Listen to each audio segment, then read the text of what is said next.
Sorry, yang berikutnya, jadi dengan TikTok ini udah bisa dimonetize apa belum ya?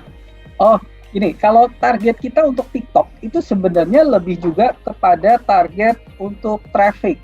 Jadi kemarin itu kita juga sebelum kita terjun ke TikTok, kita tanya juga goals kita sebenarnya sih drive traffic orang supaya untuk baca juga CNBC. Jadi nggak cuma nonton TikTok. Nah, apa yang bisa TikTok kasih? Ternyata mereka punya fasilitas untuk memberikan link news. Jadi setelah orang nonton itu related newsnya, kita bisa tempel website yang memang isinya berita itu. Jadi kita misalnya iya. Ini jadi mereka tinggal klik kayak kalau Instagram kan swipe up gitu ya. Nah kalau di TikTok ini juga ada yang klik, kemudian mereka lari ke website kita gitu. Jadi memang kita coba kejar, oh ya sudah, jadi kita bikin konten TikToknya, kemudian kita sisipin URL kita yang terkaitnya, kita masukin UTM, kemudian nanti kita tiap bulan kita cek nih berapa traffic yang datang dari TikTok, karena kita kan sosial media juga tracking ya, maksudnya iya, berapa dari Twitter dan sebagainya. Signifikan nggak jumlahnya? Signifikan? So far sih belum terlalu, karena orang masih baru ya, karena kan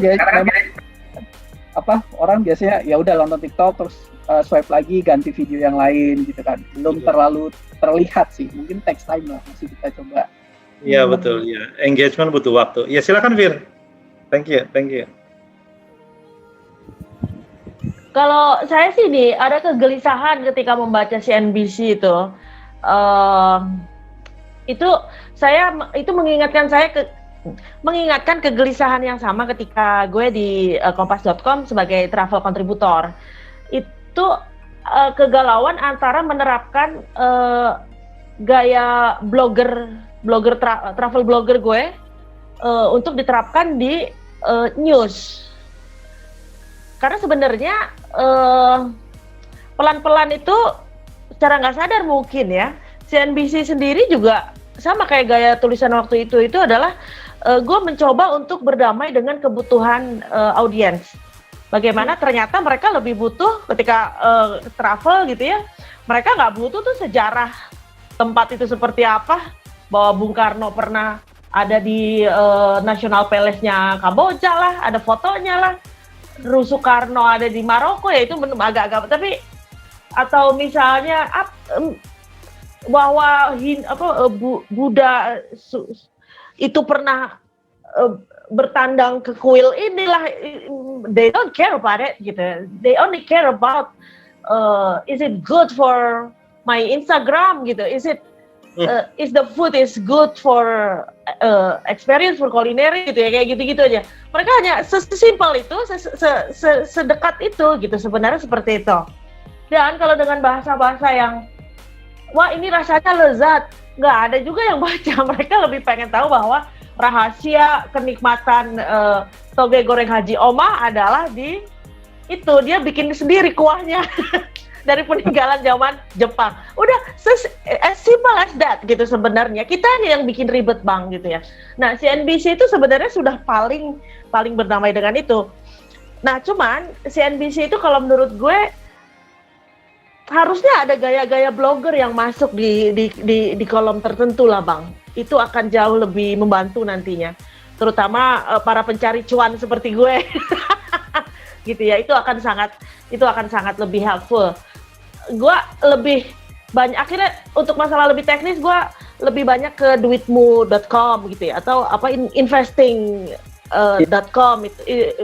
Dia itu mampu blogger menjadi .com. Padahal kita nggak lebih bodoh juga, kita bahkan lebih pintar dan kita sudah punya platform yang lebih canggih gitu ya. Sistem kita jauh lebih maju seharusnya. Nah itu yang kegelisahan gue yang belum tuntas di kompas.com tuh waktu itu seperti itu. Walaupun sebenarnya sudah dicoba dan sudah ditampung sama kompas.com, cuman agak ngeri ya kalau kita terlalu bablas menjadi blogger di platform news. Tapi kalau gue sih berharap CNBC mampu ke situ gitu, karena sampai saat ini CNBC yang paling mampu gitu ke arah situ gitu. Itu sih. Kalau yang kita lihat sih kalau selama ini di CNBC lebih kepada mungkin cenderung ke opini ada karena kan memang ada kolom opininya juga. Jadi ya jadi biasanya masuknya ke situ karena memang gaya penulisan berita ekonomi bahkan kayak newsletter yang biasa CNBC buat itu. Jadi tiap pagi itu ada analis yang selalu bikin newsletter. Judulnya tuh memang aneh-aneh kayak misalnya ngaitin Liverpool lah dengan saham gitu ya, mengaitkan kemenangan Liverpool yang udah 30 tahun apalah segala macam gitu. Itu kayak judul-judul semi blogger dengan ini, tapi memang karena di situ heavy data kali ya. Jadi memang rasanya tuh memang nggak bagaimanapun juga karena ekonomi kita harus bicara data di situ kan, data perbandingan data, kemudian data dibanding komparasi dan segala macam gitu kan. Nah, mungkin di situ jadi tetap aja meskipun kita berusaha, teman-teman yang nulis ini berusaha memberikan rasa blogger itu tadi tetap harus berhadapan dengan perbandingan data dan ini gitu. Jadi memang mungkin selama ini masih diusahakan oleh teman-teman newsletter itu tim analis itu untuk menulis memberitakan kira-kira apa yang akan terjadi hari ini di pasar dengan gayanya mereka dengan diperkuat oleh data-data itu tadi. Kalau so far sih yang feedback yang kita dapat gitu terkadang menikmati taste dalam tanda kutip ya, mungkin nggak terlalu blogger banget tapi taste-nya mungkin lebih ada di situ katanya gitu. Kata maksudnya orang-orang yang mungkin baca, meskipun memang kita merasanya juga ya nggak terlalu blogger karena memang mau nggak mau kita harus bicara data, kita harus buka perbandingan dan segala macam. Kira-kira sih gitu sih, Pak. Sejauh ini yang ada ya, kalau hard newsnya ya mungkin karena memang mayoritas kita teman-teman yang memang backgroundnya dari detik.com kan, jadi sense-nya mereka terbawa ketika menulis itu masih ada rasa ininya meskipun bidangnya ekonomi tapi masih kuat lah, kental lah. Ya itu agak mengganggu saya sebenarnya, mengganggu kami gitu ya. Banyak komentar-komentar CNBC kayak lama-lama detik.com itu sudah komentar yang jamak terjadi sebenarnya ketika gue sharing ini loh, ada ini loh gitu. PM Jepang datang tuh kan yang lumayan pertama muncul itu kan di CNBC ya, jadwalnya ya. Ya itu karena PM Jepang itu sangat kental dengan berita investasi memang gitu. Itu kurang lebih seperti itu agak-agak mengganggu. Jadi kalau menurut saya sih mungkin ya gaya detik ini bisa dikolaborasikan lagi lebih dalam dengan gaya-gaya blogger, mungkin akan jauh lebih ya, karena dua-duanya itu karena detik itu kan memang tipenya breaking news ya. Benar atau salah belakangan, cuman yang penting update dulu gitu, kurang lebih seperti itu. Sementara untuk investor itu update itu penting, cuman kalau lo salah betul bisa average down-nya bisa jauh banget bro, aduh gitu, kayak gitu kurang lebih seperti itu gitu ya. Tapi itu CNBC memang mampu seperti itu. Cuma ada satu pertanyaan Mas, kalau boleh tahu dapurnya ya, itu ngatur di dalamnya seperti apa ya, itu kayak gitu ya, karena kalau saya lihat berita ekonomi semua. Terus untuk mengkolaborasikan, benar nggak, mungkin Carlos bisa ngasih ini ya, bagaimana yang kalangan newsroomnya yang ya mungkin sekitar umur kita kali ya, sementara nih gaya-gaya di bawah dan kita harus menyesuaikan diri dengan gaya-gaya milenial. Agak susah nggak sih kalau menurut umur gue? Umur lo kali, Fir. Bayanginnya mungkin bukan umur gue sih. Kita itu ngeblendingnya gimana tuh ya, ngeblending di newsroom ya, perdebatannya gitu Mas. Oh iya, Taufan silakan. Iya, kalau di CNBC kan memang kalau redaksinya nih memang terbagi, memang ada dua ya. Jadi ada .com dan TV. Aku kebetulan memang heavy day to day-nya memang pegang TV, tapi pegang ya dua kaki lah boleh dibilang. Karena kepala peliputan gitu kan, jadi harus di TV juga, kemudian di .com juga, dan overseas social media dan digital asset semua. Jadi yang terjadi adalah memang kadang taste-nya TV dengan taste-nya .com memang berbeda. Kebetulan dulu kita langsung di training gitu ya sama CNBC Internasional. Waktu itu gue pernah nanya, bagaimana dengan breaking ekonomi di TV? Apa yang harus kita lakukan? Apakah kita kecepatan lebih penting atau apa yang lebih penting? Kalau tadi Mbak Vira bilang kan kalau di .com kan yang penting naik duluan aja.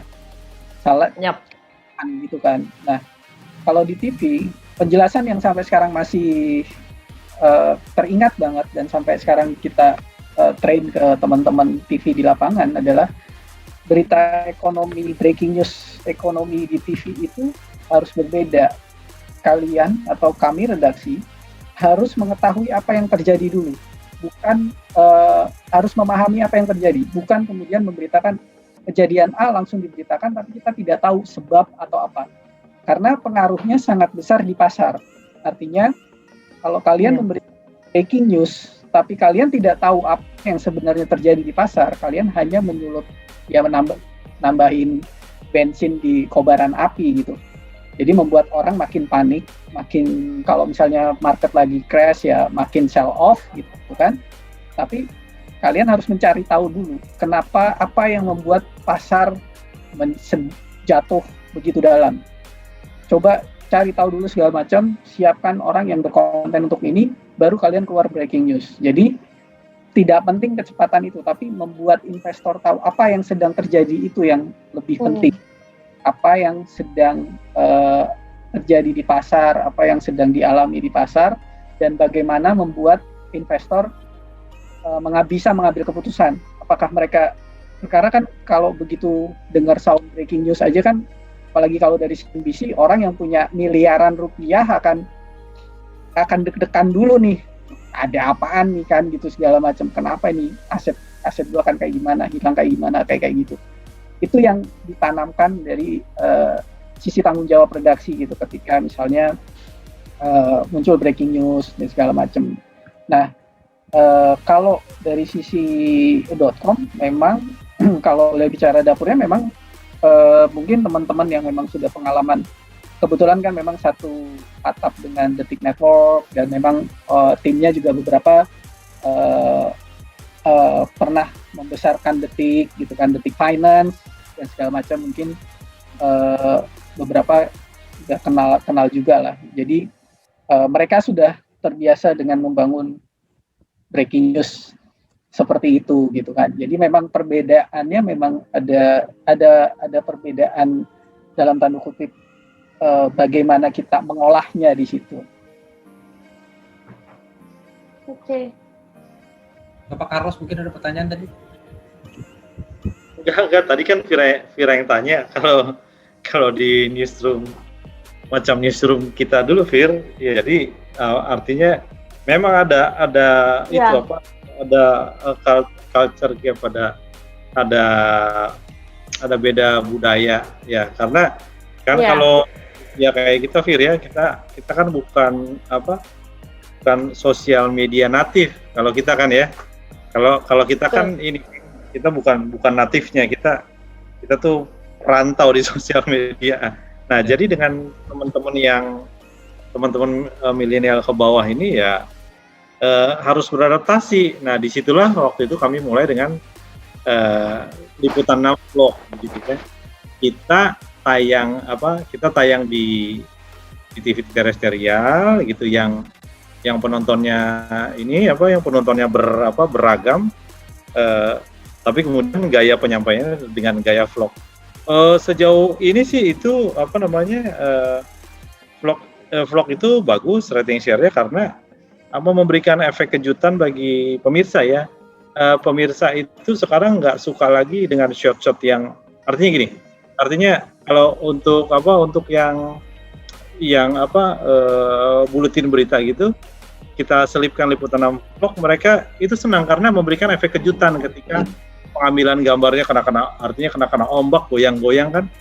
Mereka kepingin itu faktor-faktor kejutan dalam penyajian gambar, karena bisa tiba-tiba ada gambar apa bocor, Dan itu kan memang kalau di pakem kita yang lama sebetulnya nggak diizinkan ya, tapi sekarang nah irisan-irisan itulah yang terus kemudian sampai sekarang ya makin banyak juga dengan keterlibatan anak-anak milenial di produksi berita.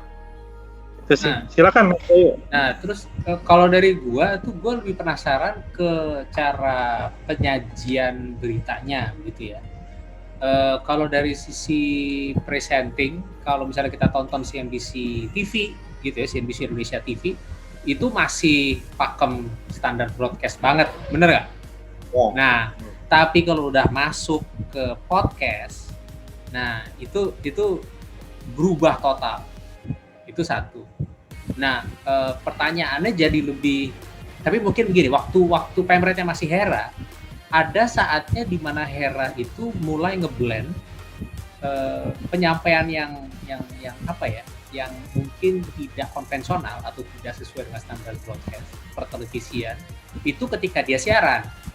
Saya nggak tahu apakah itu kemudian diadopsi lebih lanjut gitu ya, walaupun setelah Heranya udah nggak jadi pemret, sekarang udah pindah kan, nah udah berubah sekarang pemret. Nah, saya nggak tahu apakah itu kemudian berusaha diadopsi kembali atau enggak, tapi kalau dilihat dari layar sih sepertinya balik lagi masih standar broadcast seperti biasa gitu.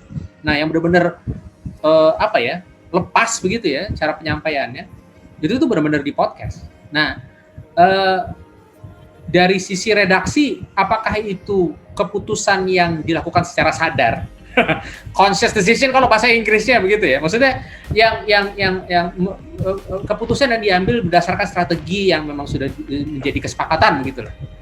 Ya. Bukan tindakan acak dan serampangan. Ya. Iya.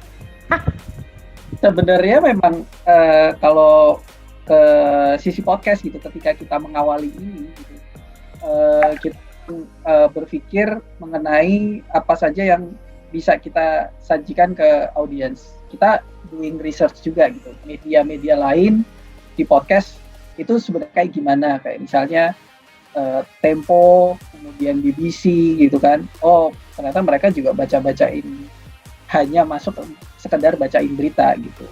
Nah, kita mencoba mungkin ini juga sebabnya kenapa kita masuk dengan nama yang berbeda gitu, bukan CNBC tapi cuap-cuap cuan, podcastnya CNBC gitu. Bahkan kita juga punya aset misalnya digital sosial medianya, Instagramnya cuap-cuap cuan yang terpisah dari CNBC Indonesia. Jadi sengaja kita memang memisahkan dua brand supaya nggak, kenapa podcastnya nggak namanya langsung CNBC Indonesia gitu. Kenapa cuap-cuap cuan? Pertama lebih kepada mendekatkan ke audiens bahwa ini ya akan dalam tanda kutip berbeda dengan CNBC yang akan disajikan di TV maupun di .com gitu. Kita punya konsep yang memang berbeda meskipun memang kita memang under CNBC.